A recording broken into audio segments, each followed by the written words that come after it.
very much, my cabinet colleague, Minister of Trade and Industry, Mrs. Paula Gopi-Skoon, Chairman of the People's National Movement and Minister of Energy, Mr. Franklin Khan, Deputy Political Leader of the People's National Movement, Mrs. Joan Yule Williams, my cabinet colleagues here present this evening, all. I can see the Minister of Foreign and CARICOM Affairs, Senator Dennis Moses, the Minister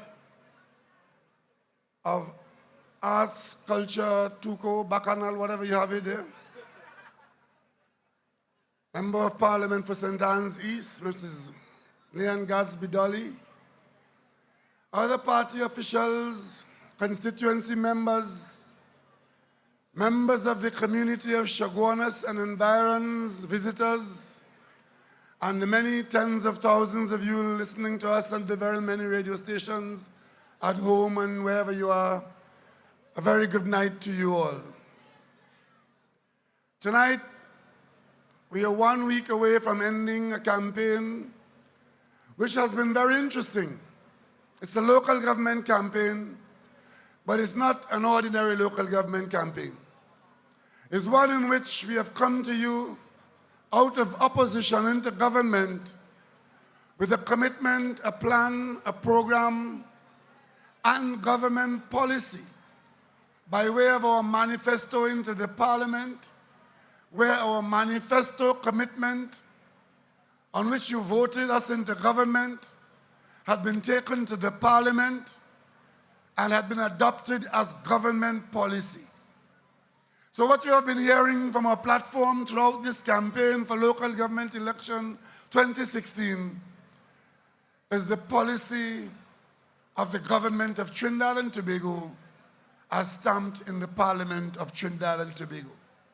And I tell you this because I want to let you know, regardless of how you voted in the last election, whether you voted for the PNM or against the PNM, whether you voted for another political party or whether you did not vote, come November 28th, you as a citizen of Trinidad and Tobago could be very responsible, could be very participatory, should be, and come out and take part in these elections and vote for local government reform.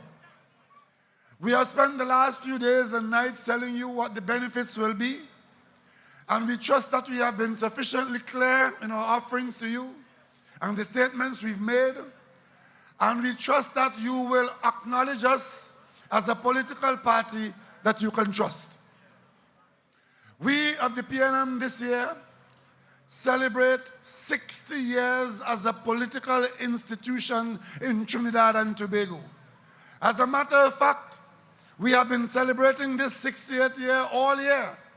And tomorrow night, at the grandstand of the Queen's Park Savannah, one of our events of celebration of the PNM's 60th year as a political party in Trinidad and Tobago is a massive calypso competition where 12 of our best calypsonians have gone through the preliminaries, and we're going to have some fun tomorrow night, and we go back in times 60 years singing the calypsos of yesteryear, representing the PNM and Trinidad and Tobago's history.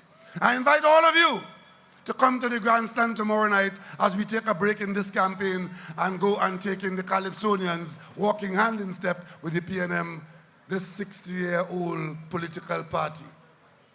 It is not by accident that we have survived for 60 years and look like we will provide another 60 and another 60 and another 60 years of service to all the people of Trinidad and Tobago. And as I recognize the Minister of Communication in the audience tonight, and his wife, a former public servant, I want to say to you, public service in Trinidad and Tobago is honorable service, and I want to acknowledge the former Permanent Secretary, Mrs. Kofi, tonight. Welcome to this meeting. But ladies and gentlemen all, tonight as I was coming here, I heard young Avinar Singh speaking on this political platform, and I was so very proud to have him as a representative of the People's National Movement. And I'll tell you why. You see, Chaguanas represents Trinidad and Tobago. The community of Chaguanas represents Trinidad and Tobago probably more than anywhere else in this country. We refer loosely to Chaguanas as central. But Chaguanas is central, not just geographically, but central to us, socially and economically. In Trinidad and Tobago, we are a very diverse community. And that diversity can be best represented and seen to be represented in Chaguanas. Chaguanas represents a very large East Indian Hindu community, a significant East Indian Muslim community, Afro-Trinidadian Muslim communities, Christian community, spiritual Baptists, Catholic, evangelicals, they're all here in Chaguanas. And you have everything that is in Trinidad and Tobago in Chaguanas. Chaguanas is known as the bargain center of the nation. Every so often I ask my wife, where are you going? She's going to Chaguanas to shop. Because my wife loves Charlotte Street and she likes Chaguanas. Because Chaguanas is the shopping center in Trinidad and Tobago. And we live together in harmony in Trinidad and Tobago, and we do so in Chaguanas. But there's a point of view in some quarters that Chaguanas is beyond the PNM politically. And it's against that background that when there was a by-election in Chaguanas West, which is the strongest UNC seat as per performance in any election, when Jack Warner took over the UNC seat and came to campaign in Chaguanas West, we of the PNM did what we always do, which we have never failed to do. Regardless of the circumstance, regardless of the overpowering strength of the opposition, we always put up a quality PNM candidate to the community on the question. And in 2013, facing the juggernaut of Jack Warner and the ILP, and the traditional success of the UNC, the PNM's candidate was young Avinash Singh, who stood up and was our standard bearer, and a star was born.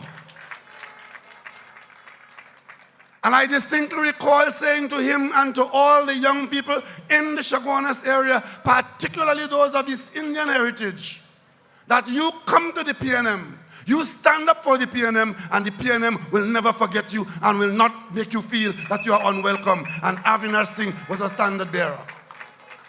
He didn't win the seat, but he won the hearts and minds of the PNM as a party and Trinidad and Tobago as a country where Chaguanas' diversity is a value and a strength to the people of Trinidad and Tobago. And he went on to become a senator. And he distinguished himself. But you know, he likes to remind you that he's a farmer.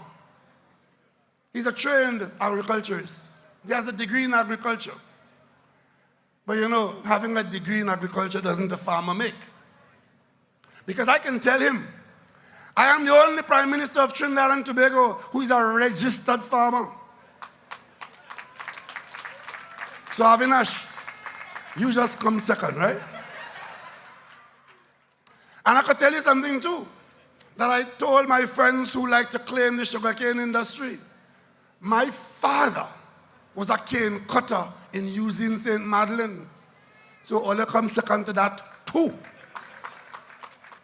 And I am a producer of sugarcane and sugar from Tobago, because my grandfather owned a sugar mill, a Mule John sugar mill in Tobago. So all them who want to play that they have the roots in sugar, and sugar belong to them, and Caroni belong to them, and so on and so on and so on. Ole comes second to me too. And I'll tell you something else.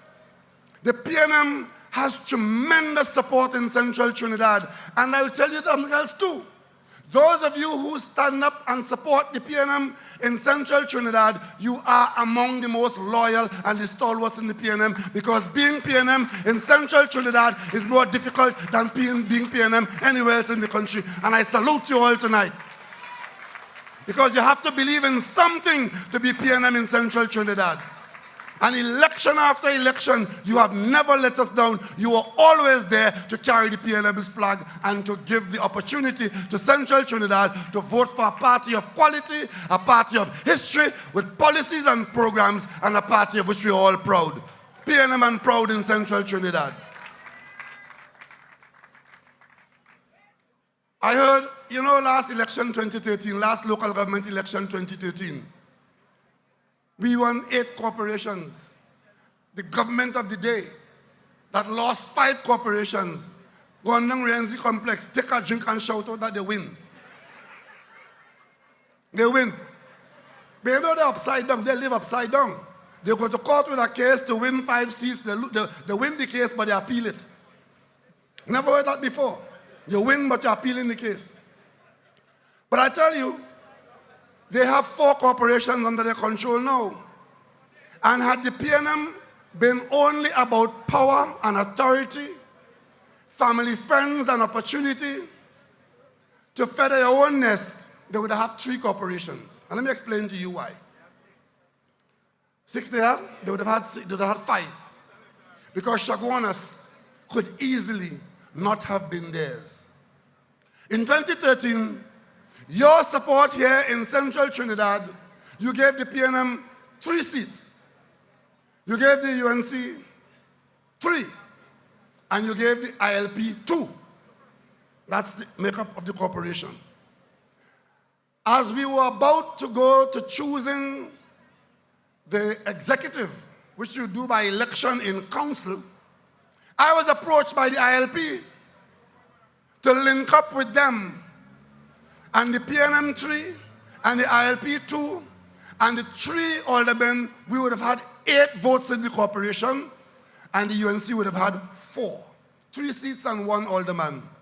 And the PNM was offered chairmanship of the Chaguanas Borough Corporation. But if we were only after office for office sake, we would have jumped at that to make sure that the UNC was not the chairmanship, and we had the chairmanship, and we in control of Chaguanas, but we don't want to be in control like that. We said thank you, but no thank you. We are going to put up a PNM member in council, and if you believe that the PNM member is the best person to chair, then you vote for us, and then we'll accept that. But we ain't accepting no deal under no table, because you all are no true green and no true blue. And the next thing we know, had we been hungry for office and gone into that arrangement, the same ILP people who desert their own party and go and meet the UNC for what kinds of favors, I don't know, they would have done worse to the PNM. And we would have been embarrassed having to lose office, having got office in that underhand way. We said no. We will accept our position in the opposition, where you gave us 3 seats and 1 alderman, and we will serve from there. And tonight, I want to salute the PNM councillors and the aldermen who have served you in the opposition in the Chaguanas Borough Corporation. Because in true PNM standard, whether we are in government or in opposition, we are about service from wherever we are. And Chaguanas tonight, we are very proud of you. 2 ladies and Ronald Hira, and they're back here again tonight, back to serve you. You could imagine what would have been their position if we had taken Chaguanas from them. They would have said they win. Yes. If we had linked up with the ILP and put them out in Chaguanas, they would have said, we win. Because I don't know what the idea of winning is. Our idea of winning is standing true to our principles, standing true to our programs, and standing for something in the political arena, and that something is not about office and power. So, we went through that because we know that another opportunity will come. We know we're in the opposition then, and we spend our time in the opposition preparing to offer ourselves to the electorate again. And way back then, we began to put together our program, which would see, when we come into government, that we could conduct a series of consultations with you, led by a minister of government, and we put a senior minister, our party chairman, very competent, very able, to go around the country in every corporation Invite not the PNM, invite the citizenry, the public, to come to venues and talk to us as we talk to you. We outlined to you what we came into government with. We outlined how we saw the advancing of our governance and the growth of local government, and we said to you, let's hear from you. Many of you saw the potential, you had your complaints, some of you have your doubts, but you were given the opportunity to say your piece. And we went all the way around the 14 corporations in Trinidad. That consultation, that effective consultation, cost us less than $2 million. When we talk about wasting money and value for money, compare that with the UNC PP Prakashamada consultation that they were consulting about election reform. That cost $15 million.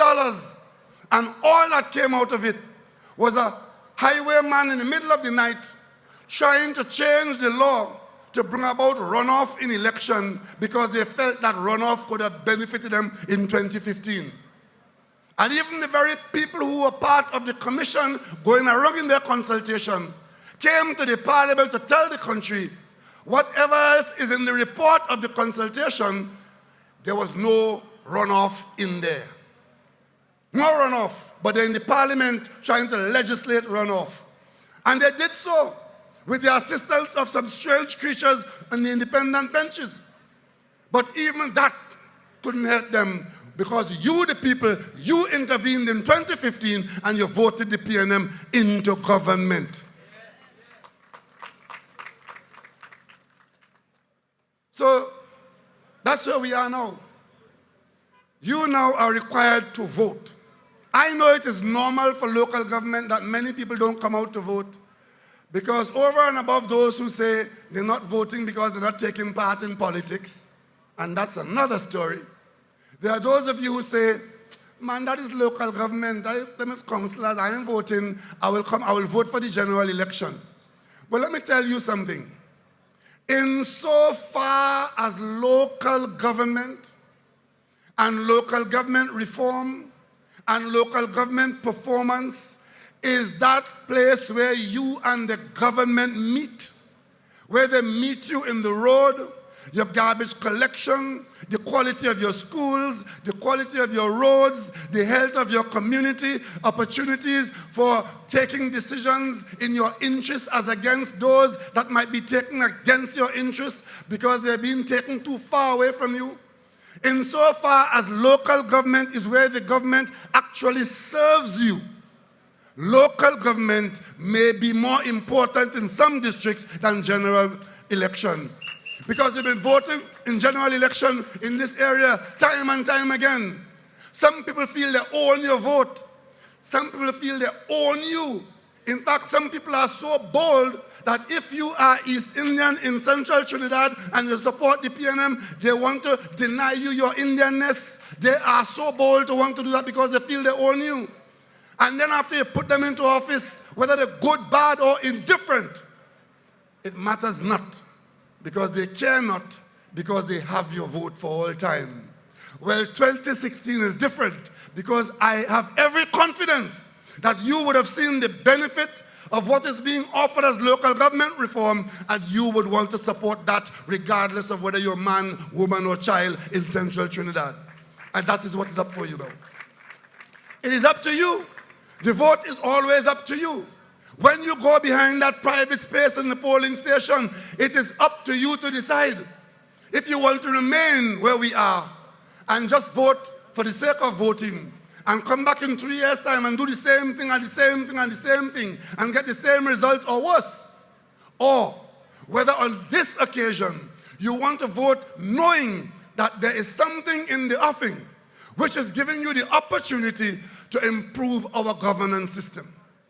This question of accountability is most important to you at local government because what is happening now in the current system is that the Minister of Finance funds the local government almost entirely. And you get an allocation in the national budget. You get, as compared to other ministries, you get a smaller amount of money. And that's where the problem begins. The amount of money allocated to local government is never overwhelming. But again, I must tell you, there is never enough money to do all the things you want to do, even at the household level. Even with a good job, with a big salary, there is never enough money to do all the things you want to do. But the most important thing is whatever monies you have control of, it is not what you have, it's what you do with it. And if at local government level, whatever you get from central government by way of the Minister of Finance, through the Minister of Local Government, through the CEO, and of course at the end of the day, you have an executive in the corporation that has no power, no authority, and little money, then you call to get a drain fixed or to get a nuisance problem addressed, and you always hear, we'd love to help you, but we can't. And then you begin to feel frustrated, and then you begin to feel cynical that government doesn't work for you, and you don't know who to turn to, and you don't know who's in charge.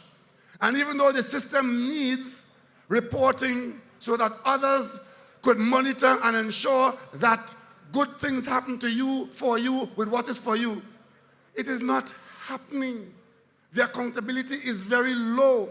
And some smart people understand that. Some of the liberties they take and the corrupt practice they engage in is because they know that by the time anybody in authority finds out 100 miles away and 10 years later, what are you going to do about that? You go to court and say somebody slapped you in 1991, and the case now come up today. The magistrate will ask you, what do you feel about that? And the defense lawyer will say, but you know that is since 1991, as if you were never slapped. But if I carry the same day you get slapped, then you know you're in line to get some serious treatment.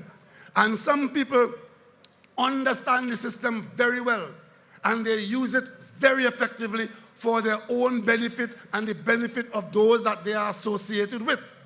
Whether it's their friends, their family, or who they favor, they're working the system to their benefit. Don't get me wrong, there are some people doing magnificently well under the current arrangement. But the vast majority of people are being shortchanged. And therefore the new system is a system to try and break that mold and to put a mold in place that gives more people, if not everybody, a better opportunity to get your fair share of what comes down to you. We're talking about value for money, accountability, fair days work for a fair day's pay, good jobs because persons with certain skills would be required to discharge what we are offering to you.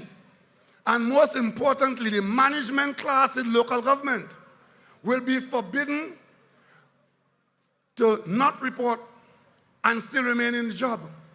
One of the big problems we have in Trinidad and Tobago today, and it's not confined only to local government, it is across the board.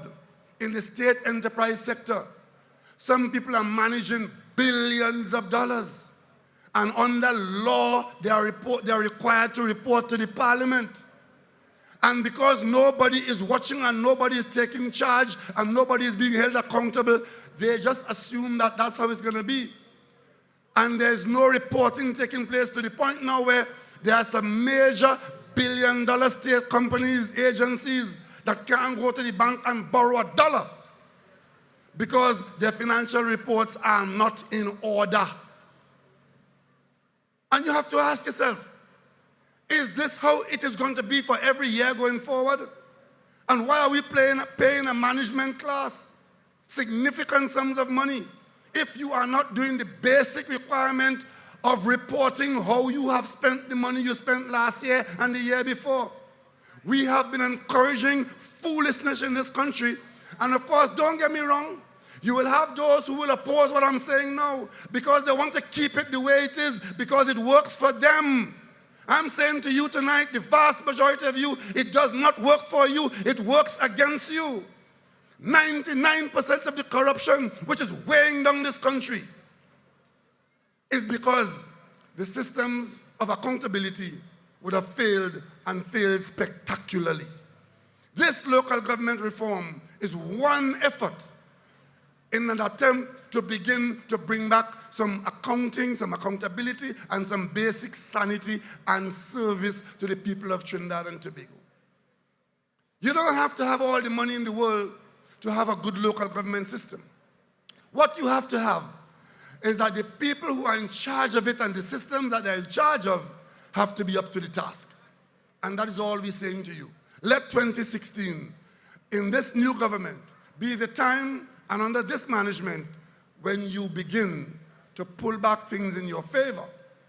It's not something that came up only for this election. I mentioned to you earlier, it came out of work in the opposition. It is as a commitment in the parliament. And on November 29th, regardless of what the outcome of the election is, we are pressing on with local government reform. The Attorney General would have told you tonight that we are advanced significantly with respect to the preparation of the legislation, because we'll have to go to the parliament to make the legislative changes, to give you the authority we're talking about, to take authority from some areas and give it to you. But as we give it to you and we give the resources to you, we'll hold you accountable. And you, the burgesses, at the individual level, you will be required to hold your executive accountable for the resources made available to them. And when we do that, you will see a dramatic improvement in the quality of your life. Because you have it within you to know that if you look after the schools in your district, the health centers in your district, the playgrounds in your district, it is your children, your uncles, your aunts, your nieces, your nephews. And if you have proper signposting in your area for road safety, it is you who live here. And if your cleansing is such that you are in control of the contractors who are picking up the garbage, when they don't pick up the garbage, you have the authority to intervene and deal with them. And don't have to wait until somebody in Kent House do something about a contractor who is getting paid while he's breeding rats and cockroaches in Chaguanas. When you are in control of that, you have it within you to ensure that you protect yourself by making sure that nonsense doesn't go on. And when you do that, you would have been experiencing the full benefit of local government reform. And the extent to what that benefit will be is entirely dependent on how much responsibility you want to take. Because this PNM government, under my stewardship, is prepared to give you as much responsibility as you are prepared to accept. And once you say you're prepared to accept it, this PNM government is prepared to give it to you. San Fernando was a borough, it's now a city. Is Chaguanas ready for city status? Is Chaguanas ready for city status? Well, if you are ready for city status, the PNM government is ready to give it to you. And of course, we are part of a wider whole. As we develop and our governance system evolves, we can't lose sight of the fact that we are part of Trinidad and Tobago. It doesn't matter who is in charge of the corporation, whether it's the PNM, the who, the bottom line is, if good things are happening in Chaguanas, and if good things are happening to Chaguanas, good things are happening in Trinidad and Tobago for the people of Trinidad and Tobago. And that is why there's a big difference to be observed between us of the PNM and those who are opposed to us. Those who are opposed to us always lose sight of the national requirement. We are engaged in local government election. Nobody wants to be in a position, especially after you've been in government, you know. But when you go into a position, there's a responsibility to ensure that you contribute to national development. These local elections were not sprung as a surprise on anybody. Because as soon after I became Prime Minister, I let it be known publicly that we will not be postponing the local election. Minister Khan, throughout his consultation program, two of which I attended, we said openly, we will not be postponing the local government election. Everything will go in stride. The consultation will continue and end. It has done so. We will distill what you have told us. We have done so. We'll prepare the legislation. We are doing so. And we will move forward to hold the election when the elections are due. So there was no question of hiding anything in my back pocket to spring a surprise on anybody. So when the existing corporations came to an end in October, when the end of their 3-year term came to an end, it was no surprise to anybody. So much so that the UNC launched their campaign before us. They came down to Diego Martin and launched their campaign. But shockingly, the only offering from that campaign was Arnel Roberts. She's going to bring back Arnel Roberts. As if we had not had enough of Arnel Roberts, live sport, and the man with a jingle of $36 million. The launch of the UNC local government campaign, the highlight of it was Arnel Roberts, who she offered a position in the Senate on a chair that you will pay for. But I'm not surprised, because they had done nothing in opposition to prepare for government. Because they own Chaguanas, they own the votes in Chaguanas. Chaguanas is their stronghold. They don't have to do anything but to bring back Arnel Roberts. And if that wasn't laughable enough, look at what the two senior people of the opposition is doing. Two are doing. Look at what they're doing. I was shocked tonight before I came down here to see the news. And on the news, a person who was a prime minister for 5 years in this country and who is today the leader of the opposition goes on national television and is calling me out by name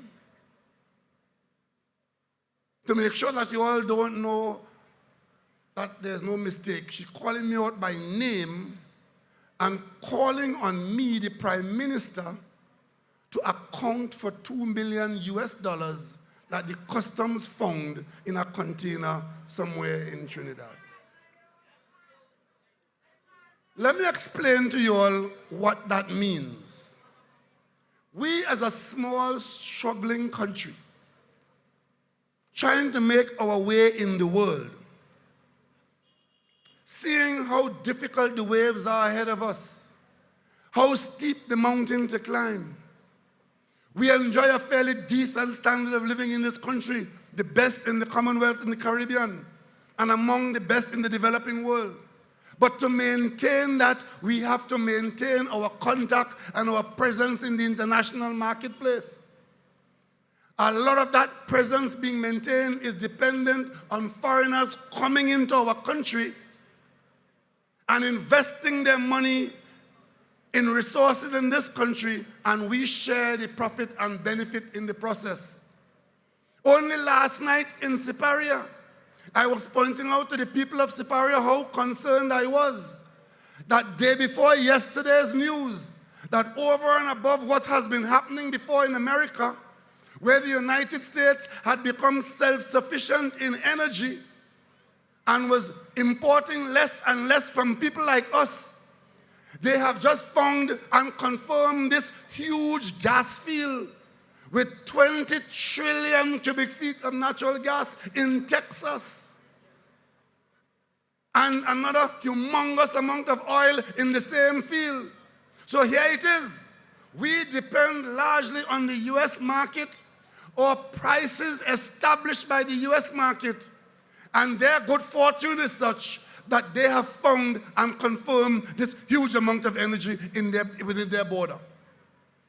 So we are now to compete for investment and for attention from people outside who now have that kind of resource in front of them.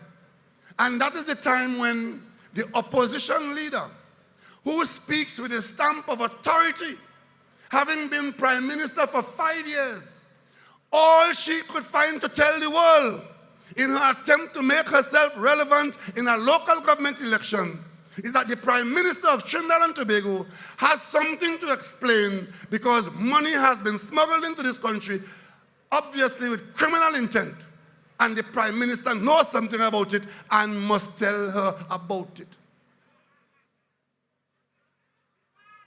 Do you want any more reckless behavior than that in 2016?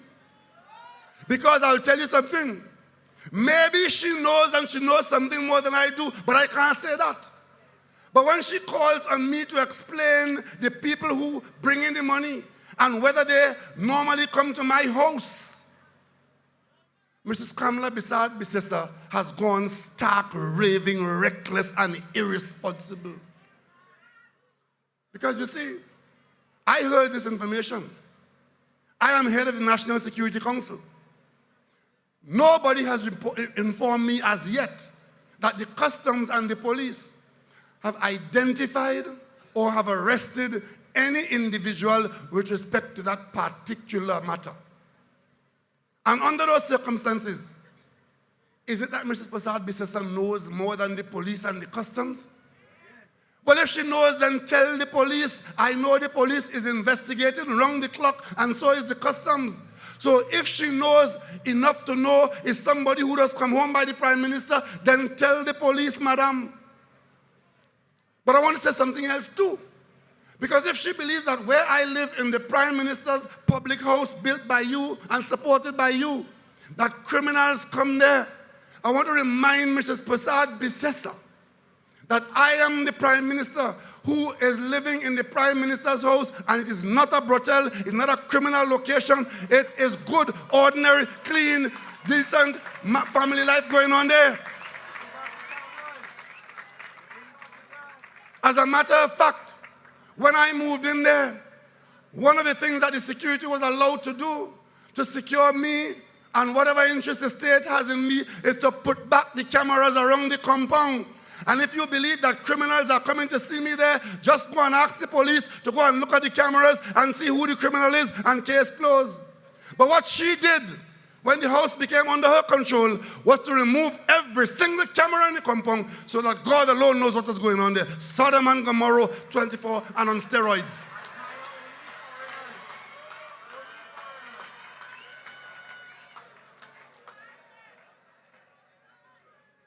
But the irresponsibility of that opposition leader to have published an accusation like that didn't end there.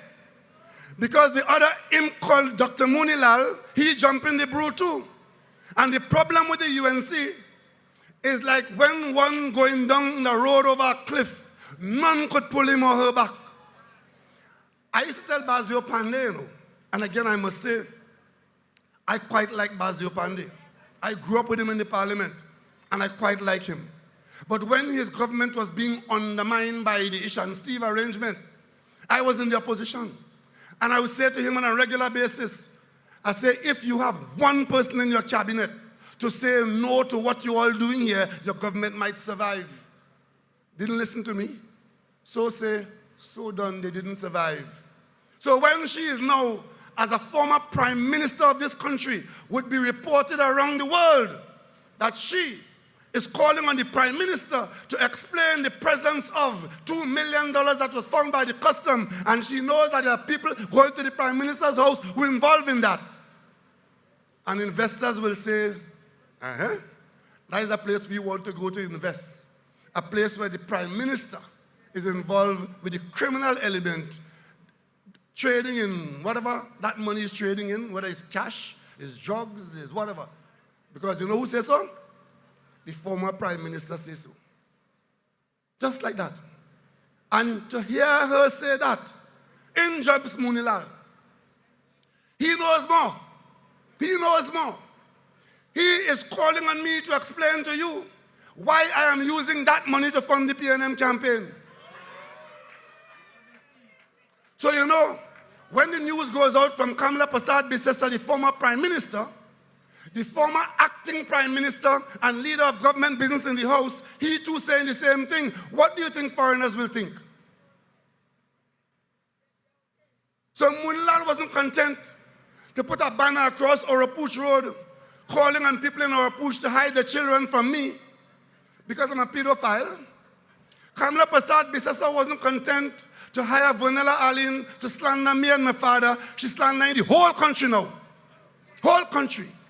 Because the world will now see, said by Kamala Prasad Bissessar and Rudal Munilal, that $2 million have something to do with the Prime Minister and the People's National Movement. Because he wants to know how we are funding our campaign. We who are celebrating 60 years of political life in this country. And let me explain to Moonlal how this goes. I was working in Maruga about 2 or 3 elections ago, and almost about this time, I got a message. I was on the platform.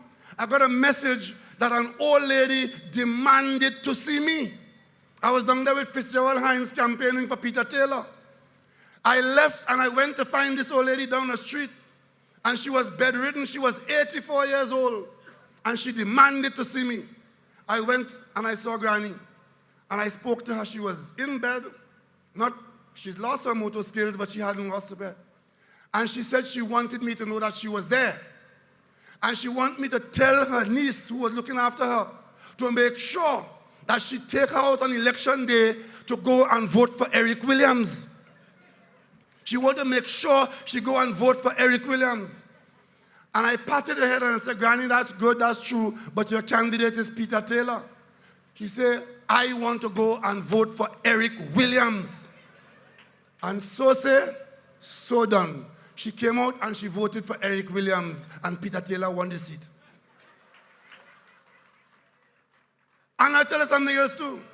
When Moonilal asked me to explain whether we are funding our campaign with illicit imports of foreign currency, let me remind Dr. Moonilal that in the PNM, we are an orderly bunch of citizens of Trinidad and Tobago.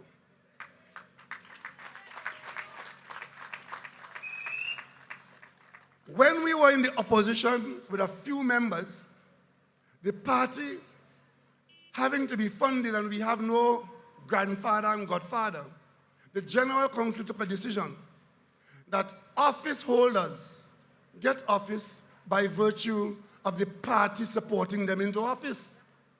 Because every time somebody feels they win on their own strength and it's not the PNM that carry them into office, sometimes they test it and find out it's not so. But the General Council of the party request, or demand, I should say, that 5% of the salary of every office holder who earns an income in the office comes to Balizé House deducted from your salary. When we got more members under Patrick Manning, when we had a good turnout, when we came into government in 1991, we changed that because there were much more members involved and the money would have been more. We reduced it to 2.5%. And today, from then till now, every month, every member of the cabinet earning a ministerial salary puts 2.5% towards the running of Balizé House. Every senator, with ministerial office or not, 2.5%. We won 83 seats in the last local government. Every local government member, mayor or deputy mayor, puts 2.5% in Balizé House. And that is how we ensure that we fund our party from month to month, from year to year. And of course, party members, to take part in any election in the party, you have to be financial. And we have tens of thousands of members. Some of them are late payers because they want to vote. And when they find out you can't vote if you don't pay up your party dues, usually they pay up. So at election time, when we have our convention, we get a surge of funds coming in because members pay their dues. We are the only party in this country where members pay their dues to hold their voting position in the party under one man, one vote at that. We are the only party in this country where there's a stream of legal revenue coming to the party headquarters, a headquarters that we own. And then in the PNM, in our constitution, there is a donation committee chaired by the political leader, and the members of that donation committee are known and put there by the General Council as the only persons authorized to raise significant sums for the PNM. And that has been on since 1956. And we have no problem in accepting donations from Trinidad and Tobago citizens. It is the UNC that make the word financier a nasty word in this country. It is the UNC. We still paying 5%? It's worse than I thought. 5% of my salary going to Balizé, taken out at source, taken out at source. 5% of whatever we earn goes there. But the point I'm making is this. That is how we have survived for 60 years. And we continue to be careful about who we associate with, who we take donations from. And anybody who knows how the PNM business is run will know that there are times when we have said no thank you. Not once, but repeatedly. And we are the ones who join with the OAS to pursue this whole question of campaign finance reform. I left and went to Jamaica to take part in that program for 2 or 3 days. I was the only political person from a political party in Trinidad and Tobago who went to Jamaica to that meeting. The UNC went to Tobago to party. It was at the anniversary of their first year of winning the election. Then the next meeting took place in Jamaica. In Barbados, the PNM General Secretary was there representing us in that meeting. When it came here to Trinidad, I was in the opposition. I asked the OAS to ask the government to sponsor a similar meeting in this country so that the discussion and the national conversation about campaign finance reform could be ignited in this country. Nothing happened because the government never did it. But this government will do it. And campaign finance reform, as soon as we finish with the Tobago House of Assembly matter, after January going forward, the next big item, the next big discussion, the next big consultation in this country is campaign finance reform. But in the meantime, in asking me about illicit money funding our campaign, and I trying to identify me and the PNM and this country with illicit currency, drugs, and ammunition smuggling, I simply want to say to Dr. Moodilal and Mrs. Kamla Prasad Bisesa, know your place and find your friends. When you want to talk that kind of stupidness, don't associate it with Eric Williams' party and the People's National Movement membership.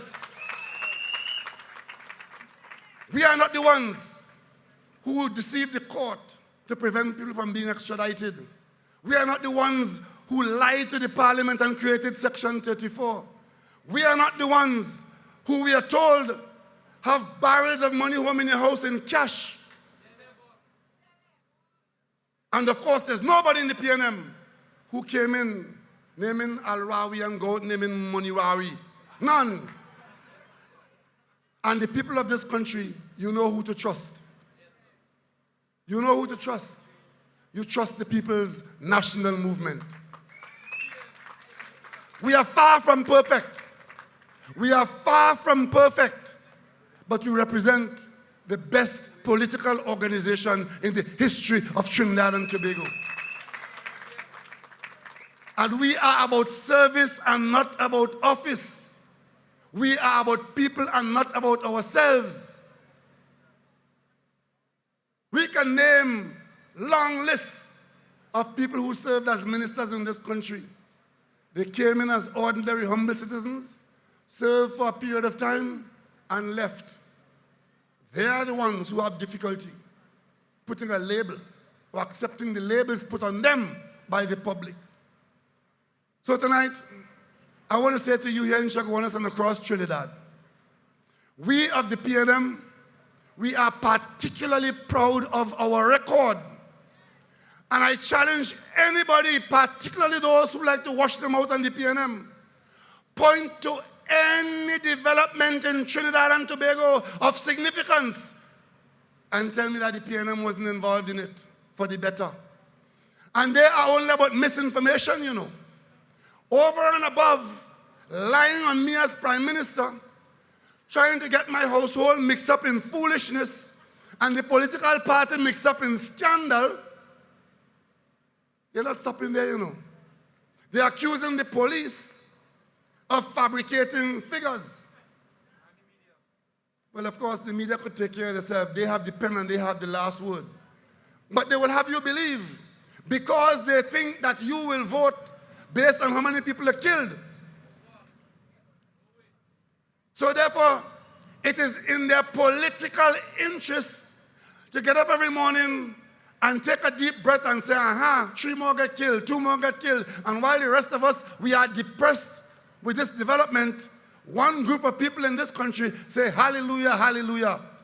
Because they believe that if the numbers are large, their political future will be prosperous. And that is why they are now taking on the police and lying and saying, when the official record is 405 killed, Kamla Prasad Bisesa and 2 or 3 of our IBs call a press conference to say they know 30 more dead.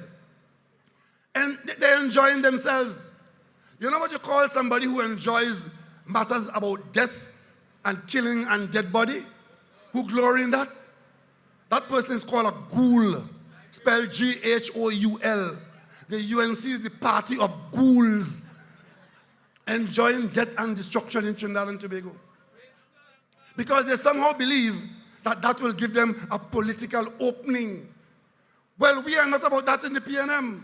Whether it is free secondary education, a healthcare system, highway construction, port and transport, Tobago development, Chaguanas development, Point Lisa's development, we are about the positive side and a future for the people of Trinidad and Tobago, sometimes not even dreamed by the people themselves. Many times, persons opposed to the PNM can't see eye to eye with us because our vision is beyond them.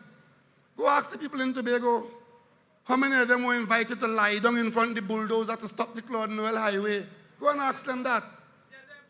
Go and ask the people in this country. When we were going for independence, how many so-called politicals wanted no part of it? Go and ask them how many of them marched with the PNM to take back Chagaramas from the Americans. But the PNM, confident in the rectitude of our cause, on every occasion that we see the interests of Trinidad and Tobago, we go full speed ahead with a plan and a program. And that is what's happening in 2016. We have the confidence of our record, the confidence of our progress, and we have confidence in you, the people of Trinidad and Tobago. Because I've said it on many occasions, it is my belief that in my country of Trinidad and Tobago, the vast majority of people are decent, right-thinking people who want the best for themselves, the best for the family, and the best for the country as a whole. And as long as that is so, we have no fear of the reckless behavior of Kamla Prasad Bisesa and Rudal Munilal. You know, today in the parliament, the one from Princestown. Because the people of Princestown are free, like you are free, to choose who you want to represent you. But in talking about value for money, which came up in the discourse I had last night in Siparia, I talked about catering and roti costing more than it should. That is the issue. It has nothing to do with the ethnicity of roti. We are all roti people. Roti and red solo is the national dish.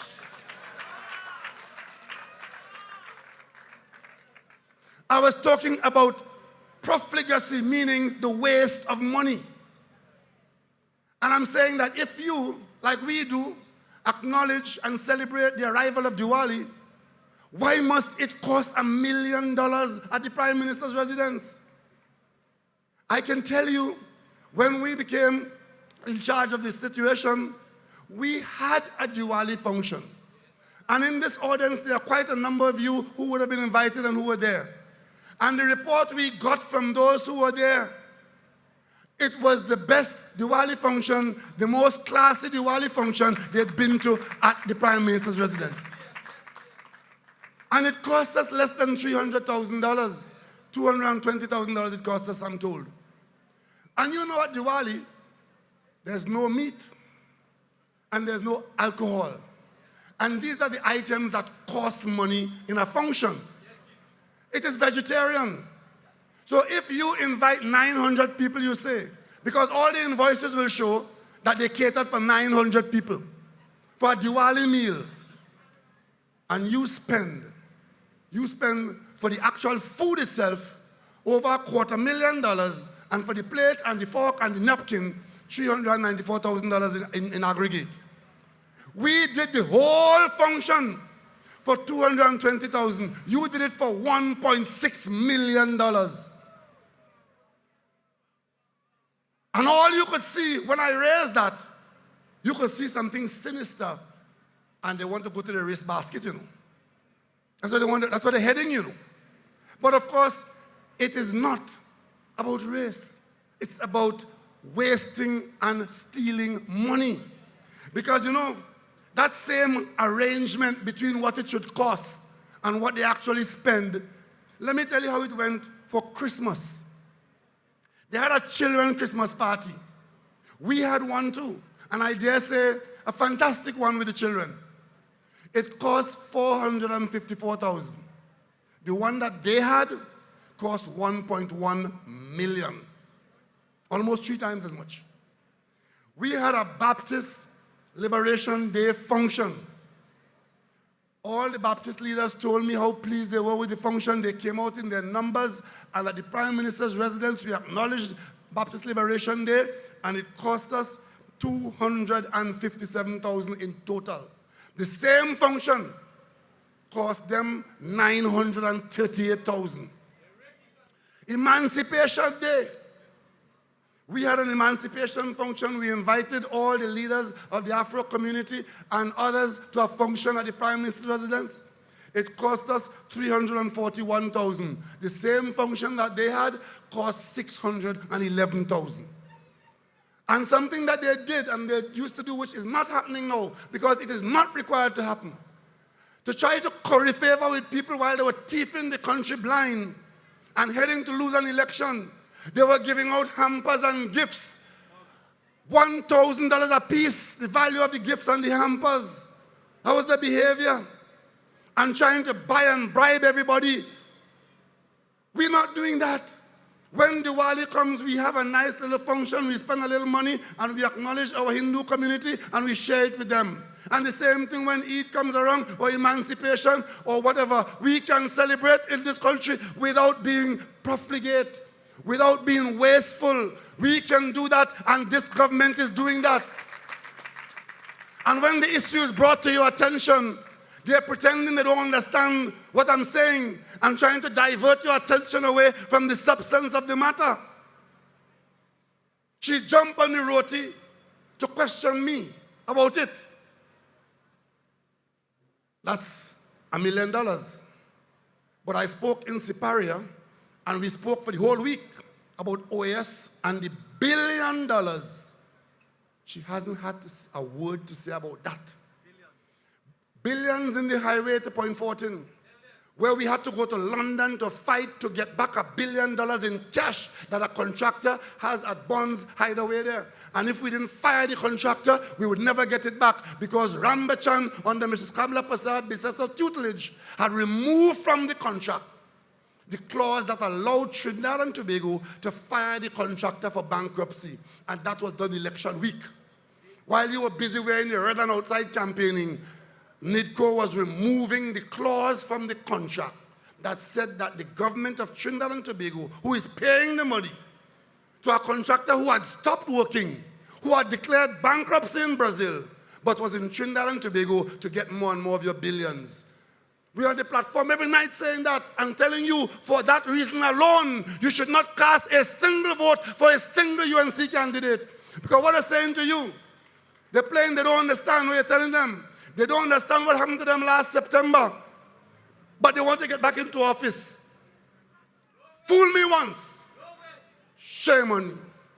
Fool me twice, shame on me. Don't let them fool you twice. You gave them an opportunity, and some of the things they've done are so beyond reason that you have to ask yourself, did they ever think that anybody would have come in after them and to see this and not realize what was going on? Maybe they came to stay forever. And as we come tonight, I can show you who the people are, who we put in the parliament, some of the brightest and the best young people and the experienced people. some of whom have gone through a baptism of fire and came out of it like Franklin Khan, who spent 10 years out of parliament because Kamla Prasad Bisesa went to the parliament with somebody's lie. In my own case, I had gone through commission of inquiry after commission of inquiry, expulsion from parliament, Kamla Prasad Bisesa and Ganga Singh. But at the end of the day, tough times never last. Tough people always do.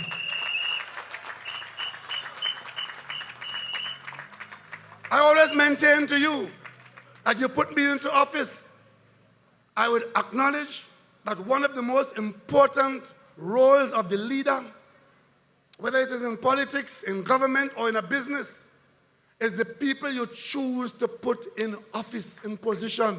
That is the role of the top manager. Not every time you'll be right, because sometimes some things look like fish, but in fact is fowl. But as soon as you see the fish wearing feathers, you have to act.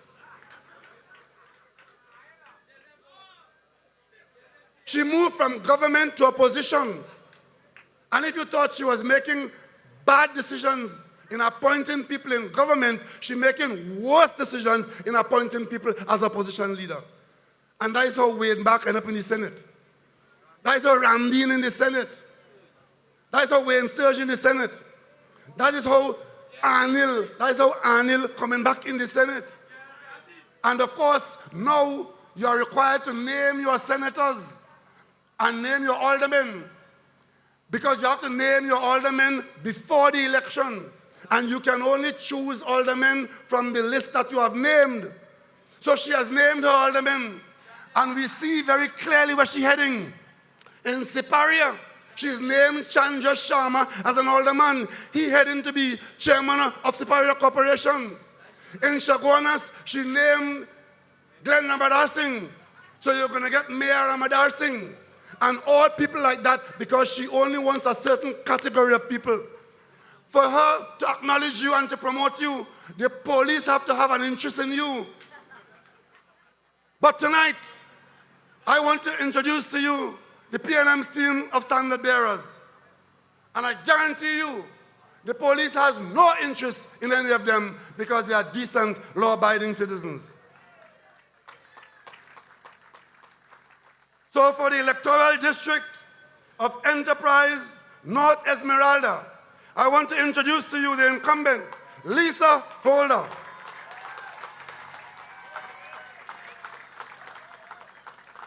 For Enterprise South, I want to introduce to you one of the most experienced local government practitioners in Trinidad, Ronald Hira for Enterprise South.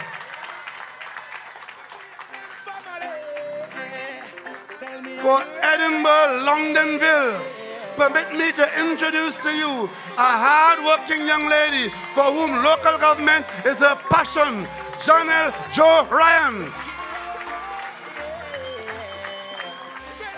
And for Montrose, a young lady who made a decision, a very easy decision, to walk away from a UNCA background into the PNM and say, she's at home, and we say, welcome home to Shada Singh from Montrose.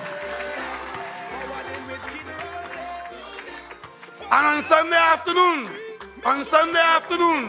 I will give up my golf on Sunday afternoon to come down to Charleville to walk with Sabir Ali, because we're going to take Charleville. Charleville, the PNM is coming. We want you on our side. Sabir Ali, Charleville. And of course, for Felicity Endeavor, we have Shodan Mahabir. For Monroe Road, Caroni Savannah Road, we have Mushtaq Ali. And rounding off our powerful Chaguanas team for the electoral district of Konupia, we have Sharon Archie. So ladies and gentlemen, this is our team, youth and experience and the work of patience. In 2013, we turned down the opportunity to chair the borough of Chaguanas. We said we will go back to our drawing board. We'll go back to the vineyard. We'll prepare ourselves and we'll come again. Chaguanas, we have come again. Chaguanas, we are here. And we are asking you, Chaguanas, the melting pot of Trinidad and Tobago, this is your story. The PNM is your party. So on the night of November 28th, I want to hear from Diego Martin. I want to hear from Chaguanas. I want to hear a loud shout of victory from Chaguanas that the PNM has taken the majority, if not all the seats in Chaguanas. And when that would have done, when we would have done that, Chaguanas will see a new dawn, a new day. But on that night, we will shout, great is the PNM, great is the PNM, great is the PNM, and we have prevailed. We have to